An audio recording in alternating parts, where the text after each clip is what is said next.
For 2024, Kawasaki replaced the Ninja 400 with a bigger and updated Ninja 500. But the question is, does it have what it takes to keep up with the newer competitors, such as the Aprilia RS 457, which seem to offer more of everything for pretty much the same price? Taking a closer look at the technical specs, the RS 457 is pushing the limit for A2 compliant bikes, with a solid 47 horsepower at the crank. Then, as for torque output, the RS also churns out slightly more than the Ninja, just around 1 Nm more. Weight-wise, the RS weighs 175 kilograms, 3 kilos heavier than the Ninja, and ultimately, the horsepower advantage that the RS has turns out to be more than enough to compensate for its heavier weight, bringing the Aprilia's power-to-weight ratio higher than that of the Ninja, but not by much, roughly just around 2.6%. As for the engines, the Ninja 500 is powered by a liquid-cooled DOHC parallel twin engine that has a conventional 180-degree crank, while as for the Aprilia, it has a liquid-cooled DOHC parallel twin that boasts a 270-degree crank, which gives the Aprilia a more similar power delivery to a 90-degree V-twin or L-twin engine, with maximum power and torque achieved at lower rev range than the 180 crank engine. On top of that, the exhaust note produced by a 270-degree twin engine carries a deeper, bullier tone, closely resembling a V-twin engine. It's also worth noting that the 270-degree crank effectively eliminates what's known as inertial torque. In a quick and simple term, inertial torque in a 180-degree parallel twin is where the crankshaft slightly slows down when one piston is at the top dead center and the other is at the bottom dead center, because both crank pins are on opposite ends of each other.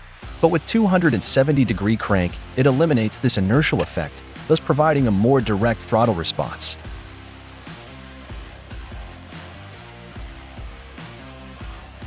In terms of displacement, the RS 457 lives up to its name with its 457cc engine, while on the other hand, the Ninja's name is kind of deceiving. The Ninja 500 actually only has a 451cc engine, 6cc less than the Aprilia, and is only a 51cc increase from the older Ninja 400. Then as for compression ratio, the Ninja has an 11.3:1 compression ratio, while as for the RS, Aprilia is a bit shy about revealing the data. Moving on to transmissions, for both bikes, power is passed through a 6-speed wet clutch transmission that is packed with an assist and slipper clutch, and then as for fuel capacity, the Ninja has a slightly bigger fuel tank. Feature-wise, the Aprilia offers more advanced tech and rider aids compared to the Kawasaki. Besides the ABS brake, the RS gets 3-stage traction control and a ride-by-wire throttle that has 3 riding modes to choose from, while the Ninja lacks these. The RS also offers a quick shifter with auto blipper as an add-on, and a TFT screen is standard, whereas the Ninja only provides a TFT on the higher trim SE model, with the basic variant featuring an LCD display.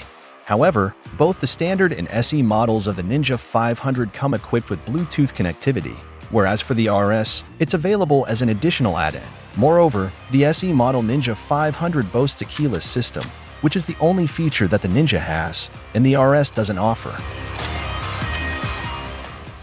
In terms of chassis, the better-equipped RS simply outshines the Ninja. Starting from the frame, while the Ninja gets a budget trellis steel frame, Aprilia equips the RS with an aluminum perimeter frame, which might be the first in the entry-level sport bike class. Then, as for forks, the Ninja still relies on the budget conventional telescopic fork, which lacks adjustability, whereas the RS gets an upside-down fork featuring adjustable preload.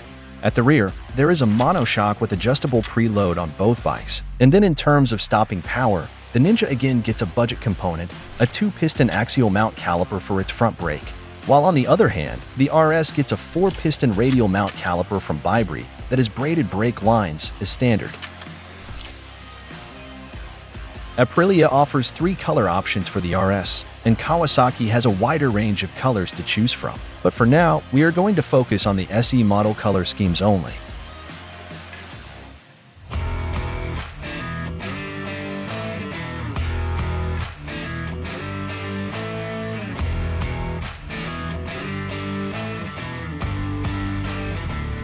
They both have identical tire sizes, 110mm width for the front and 150mm width for the rear. As for seat height, The Ninja has a 15mm lower seat compared to the RS. And then regarding the prices, the base model Ninja is priced at $5,899. But to make it fair, we're going to do the comparison with the SE model, which comes in at $6,399. Meanwhile, the RS starts at $6,799. And for the Racing Stripes MotoGP-inspired color scheme, it will cost you an extra $100.